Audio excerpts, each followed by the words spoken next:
Bismillahirrahmanirrahim. Elhamdülillahi Rabbil alemin. Vessalatu vesselamu ala nebiyyina Muhammedin ve ala alihi ve ashabihi ecma'in. Amma ba'du. Vesselamu aleyküm ve rahmetullahi ve berekatuhu. Урматтуу бир туугандар, биз араб тилин окууну улантабыз. Китебибиздин аты Дурусул лугатил арабияти ли гайри натикина биха деген китеп. Шейх Фа Абдуррахим деген алымдын китеби. Мына ошол китепти окуп жатканбыз. Биринчи, экинчи, үчүнчү, төртүнчү сабактарын окуп өттүк. Ал жакта жаңы сөздөрдү жаттап кетебиз. Эрежелерди болсо дептерибизге жазып, эске сактап калабыз. Ошол эрежелерди колдоно турган болойлу. Бүгүн болсо 5-чи сабагына келгенбиз. 5-чи сабакты окуп баштаардан алдын мына бул мен баракка жазып койгон нерселерди бир аз түшүнүк алып алганыбыз жакшы. Анткени ушул нерсени түшүнүп туруп, андан соң китепти окусак оңоюраак болот. Китептин 5-чи сабагы Ал-Идофа жөнүндө болмокчу. Азыр барактан окуйбуз. Бисмиллахир-рахманир-рахим. Ал-Идофа. Түзмө-түз мааниси биздин тилде кошуу. Бирок араб тилиндеги эрежеси эмне идофа деген? Бул Ал-Идофа деген кыргыз тилине которгондо ар бир эки ысым. Көңүл бурабыз. Ысым, фейл эмес, харф эмес. Ар бир эки ысым эгер биринчиси экинчисине таандык кылынса идофа деп аталат. Эки ысым болот. Ошол ысымдын биринчиси экинчисине таандык болот. Ушул идофа деп аталат араб тилинде. Биринчисин мудофун дейбиз. Таандык кылынган. Экинчисин мудофун илейхи. Ага таандык кылынган дейбиз. Араб тилинде жакшы сөз бар. Бил мисали яттадихул макал дейт. Айтылган сөз мисал менен түшүнүлөт дейт. Демек, азыр мисалдар менен мына ошол эрежебизди түшүнгөнгө аракет кылабыз. Окуп көрсөк, Китабу Мухаммадин. Мухаммаддын китеби. Мухаммаддын китеби. Дафтару Аммарин. Аммардын дептери. Коламул мударриси. Мугалимдин калеми. Хакибатул мударриси. Мугалимдин сумкасы. Демек, бул жерде эки сөз келип жатат, эки ысым. Биринчиси Китабын, экинчиси Мухаммадин. Биринчи келгени экинчисине таандык кылынды. Мына Китабу таандык кылынды, Мухаммадин Мухаммадка таандык кылынды. Китеп Мухаммаддыкы. Мухаммаддын китеби. Демек, Китабуну мудоф деп айтабыз, Мухаммадинди мудоф илейхи деп айтабыз. Экинчиси Дафтару Аммарин. Кыргызчасы Аммардын дептери.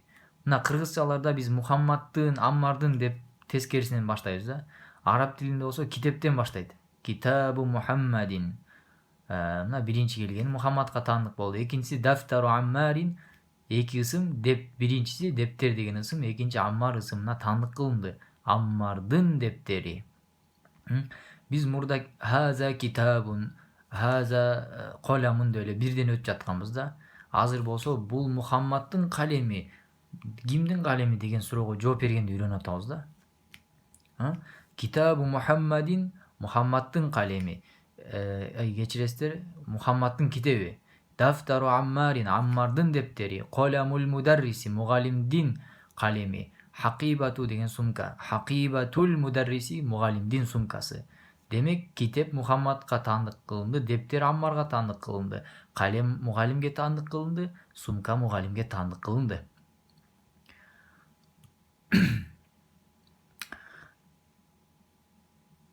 Эскертүү, бир эскертүү бар. Мудоф алифлам дагы, танвин дагы албайт. Демек, бул эрежени колдонгубуз келсе, эң биринчи мудофту алифламдан жана танвинден тазалап алышыбыз керек. Китабу танвиндер жок. Эгер алифлам болсо, алифламын да жок кылып алабыз. Мудофту алифламдан жана танвинден тазалап алабыз. Бул мудофтун эрежеси. Бул кыскача азыр кыскача түшүнүк алдык мудоф илейхи жөнүндө. Бир ысымды бир ысымга таандык кылуу, биринчиси экинчисине таандык болот. Биринчисин мудофун деп аталат, экинчиси мудоф илейхи деп аталат. Мудоф дегенибиз таандык кылынган, китеп таандык кылынды. мудоф илейхи Мухаммад ага таандык кылынды. Мухаммад ага таандык кылынган деп айтылат да. Мына эми астындагы нерселер, астында турган жайнаган башты айланткан нерселер эмне булар деген суроо болуп аткан болсо, мына азыр ушуларды окуп түшүнгөнгө аракет кылабыз. Будан астын грамматикага тиешелүү нерселер да. Акыркы аракеттер өзгөрүп жатпайбы? Мына бул жагы касра, бул жагы домма. Мына ушулар грамматикада туугандар. Ушу сөздөрдүн акыркы аракети кээде фатха, кээде касра, кээде домма, кээде сүкүн болуп эле өзгөрө берген нерселер ушу грамматикада. Азыр болсо ушу грамматика тууралуу. Мудоф илейхи андан соң ушуну грамматикага салыштырып түшүнгөнгө аракет кылабыз. Араб тилинде 4 жөндөмө бар. Булар араб тилинде халатул и'роби, ироптун абалдары деп айтылат.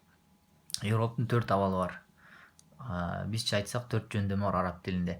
Бизде 6 жөндөмө бар, туурабы? 6 жөндөмө мисалы атооч, бизде суроо берүү аркылуу билебиз. Атооч ким эмне дегенге жооп берсе атооч болот, кимдин эмненинге жооп берсе илик болот. Араб тилинде андай суроо берүү деген нерсе жок, туугандар. Андай нерсени унутуп койгула. Араб тилинде роф жөндөмөсүндө мынча жерде келет дейт да, 5-6 жерде. Ошону жаттап алабыз да, андан кийин эс алабыз. Нас жөндөмөсү мынча жерде келет дейт. Ошоларды жаттайбыз да, ошоларды нас кылып жүрөбүз дайыма. Жар мынча жерде келет дейт, аларды да билип алабыз. Андан соң суроо берүү деген нерсе жок. Бул жагы бир аз оңоюраак болот. Себеби рофто мынча жерде келет дейбиз, ошоларды жаттайбыз. Ошо менен роф бүтөт дегендей. Демек, мына ироптун белгилери араб тилинде 4 жөндөмө бар. Алар араб тилинде халат ироб деп аталат. Биринчиси рофун, экинчиси насбун, үчүнчүсү жаррун, төртүнчүсү жазмун. Роф деген жөндөмөнүн белгиси домма. Эми каерден доммалуу сөз көрсөк, ал роф жөндөмөсүндө экен деп билебиз. Экинчиси насб жөндөмөсү белгиси фатха. Кайсыл жерде фатхалуу сөз көрсөк, бул насб жөндөмөсүндө экен деп билебиз. Үчүнчүсү жаррун белгиси касра. Танвин болуп турат, танвин жок деле боло берет. Негизги нерсе касра. Каерден касралуу сөз көрсөк, бул жар жөндөмөсүндө экен деп билебиз. Жазмун деген анын белгиси сүкүн. Кайсыл жерде сүкүндү сөз көрсөк, бул жазм жөндөмөсүндө экен деп билебиз. Демек, араб тилиндеги халатул ироб, ироптун абалдары 4тө. Роф абалы, насб абалы, жар абалы, жаз абалы, жазм абалы. Эми азыркы темабыздын мудоф илейхи темасын. Мудоф кайсы жөндөмөдө болот? Мудоф илейхи кайсы жөндөмөдө болот? Мудоф роф дагы болушу мүмкүн, насб дагы болушу мүмкүн, жар дагы болушу мүмкүн. Сүйлөмдөгү ордуна карата ар кандай болот. Бул жерде мына баардыгы дом болуп турат. Демек, эмне экен? Мына роф белгисинде экен. Бул жердеги мисалдардын баардыгы роф белгисинде турат. Роф абалында, белгисинде эмес, роф абалында турат. Демек, булар насб да болушу мүмкүн. Китаба Мухаммадин, дафтара Аммарин, қаламал мударрис, хакибатал мударрис болушу мүмкүн. Жар да болушу мүмкүн. Китаби Мухаммадин, дафтари Аммарин, қаламил мударрис, хакибатил мударрис да болушу мүмкүн. Демек, мудоф кээде роф, кээде насб, кээде жар боло берет. Ал эми мудофун илейхи болсо дайыма жар болот. Мына үчүнчү жар белгиси дайыма жар болот. Жардын белгиси касыр болчу мына. Мен тоголоктоп койгом, ушунун мына ичинде баардыгы касыра. Демек, мудоф илейхи экинчи келген сөз дайыма жар абалында болот. Дайыма баардыгы касыра да. Китабу Мухаммадин баардыгы жардын белгиси касыра. Демек, баардыгы касыра болот.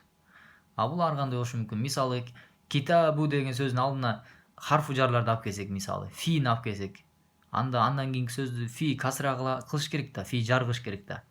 Демек, фи деп туруп китаби болуп кетет да. Ошон үчүн мудоф ушинтип өзгөрө берет. Бул мудоф ар кандай болот.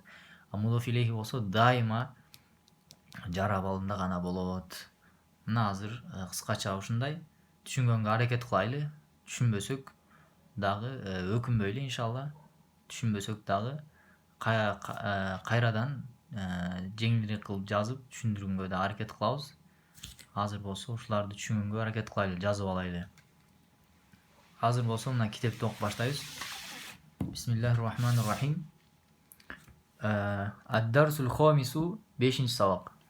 5-сабак Саидун менен Ясирундун ортосундагы маек жөнүндө болмокчу. Саидун айтып жатат. А китабу Мухаммадин хаза я Ясиру. Китабу Мухаммадин, Мухаммаддын китеби бул хаза. Бул жерде хазаны эртелетсек да болот. Мисалы ахаза китабу Мухаммадин я Ясиру десек дагы араб тилинде туура эмес нерсе болуп калбайт. Экөө тең туура. А китабу Мухаммадин хаза деп хазаны кечиктирсек деле боло берет. Бирден которсок а деген б деген мүчө. Китабу Мухаммадин, Мухаммаддын китеби би хаза бул. О Ясир, я Ясиру.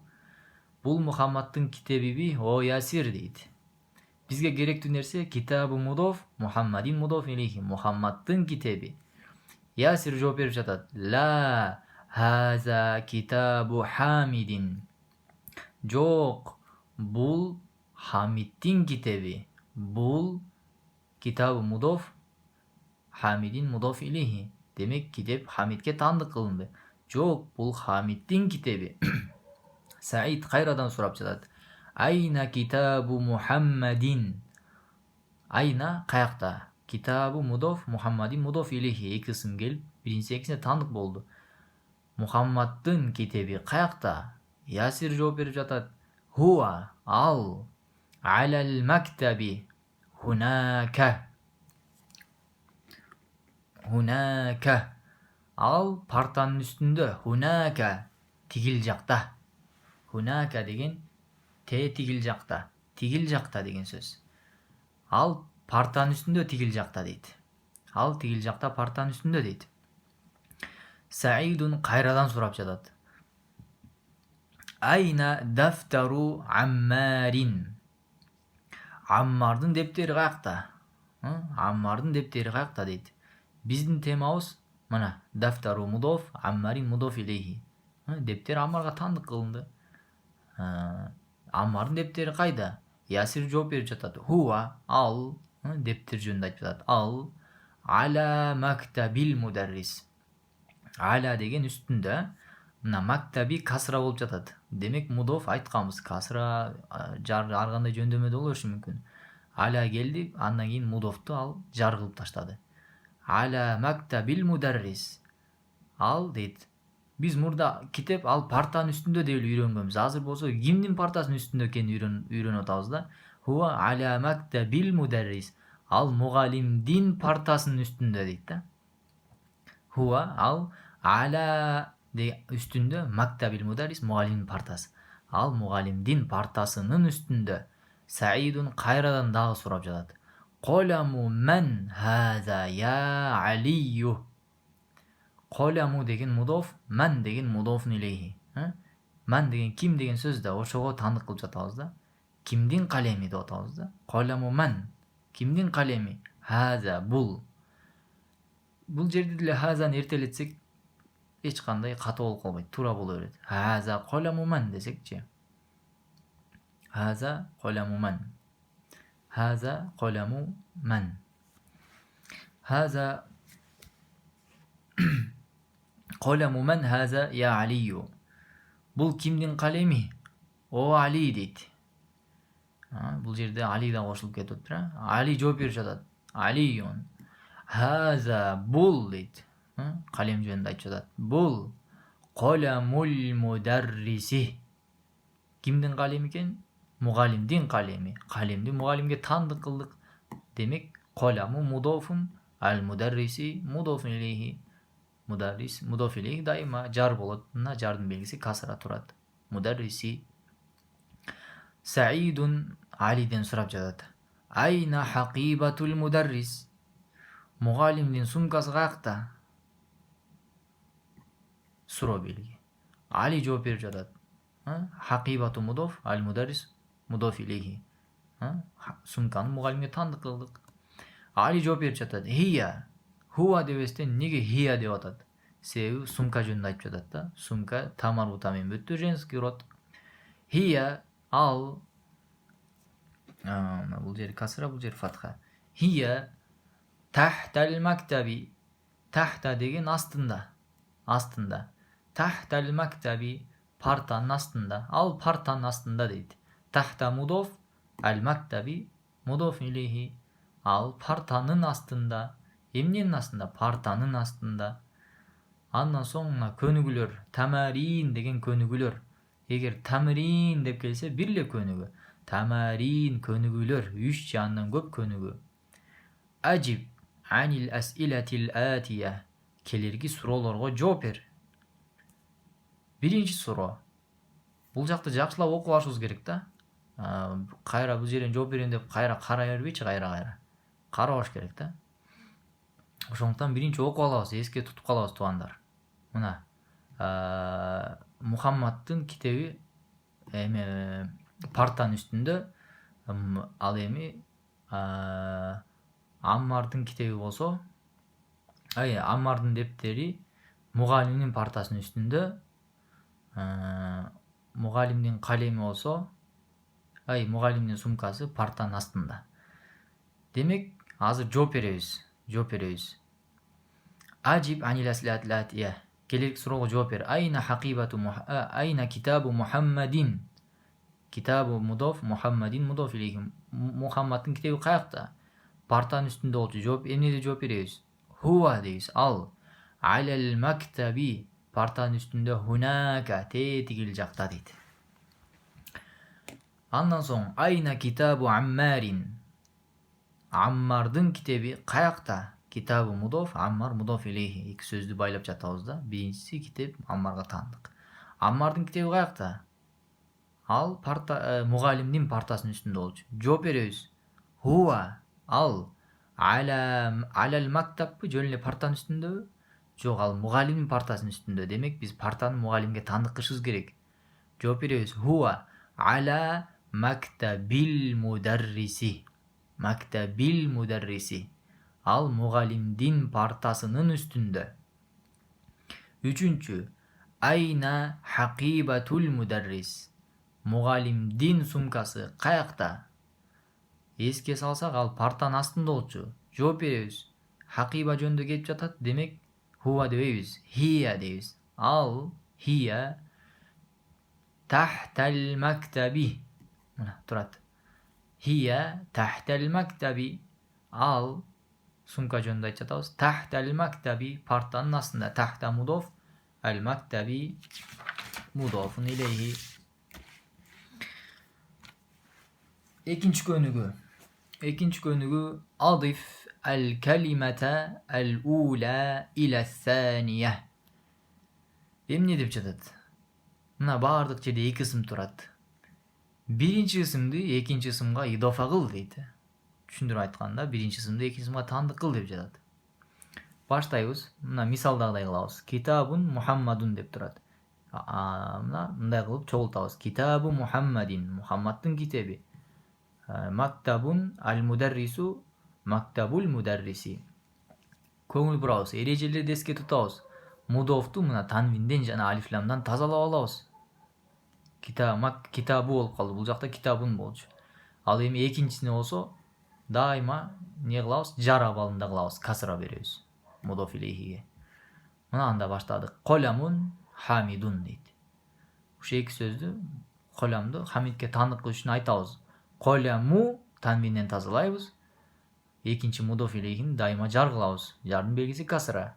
Коляму хамидин. Хамиддин калеми. Байтун Аббасун дейт. Үй дейт. Аббас дейт. Аббастын үйү деш үчүн не кылабыз? Байту Аббасин. Бул адамдын аттарына эч кандай алифлам кирбейт. Кандай болсо ошол бойдон калат. Булар адамга коюлган ат да. Китабу Аббасин. Кечиресиздер. Байтун Аббасун деген сөздү мудоф илейхи кылсак, Байту Аббасин. Аббастын үйү. Гурфатун Алиюн дейт. Бөлмө Али дейт. Эми ушул экөөнүн Алидин бөлмөсү деш үчүн не кылабыз? Гурфату Алийин. Жар кылабыз мудоф илейхини экинчисин. Алинин бөлмөсү. Дафтарун Саидун. Дептер Саид дейт.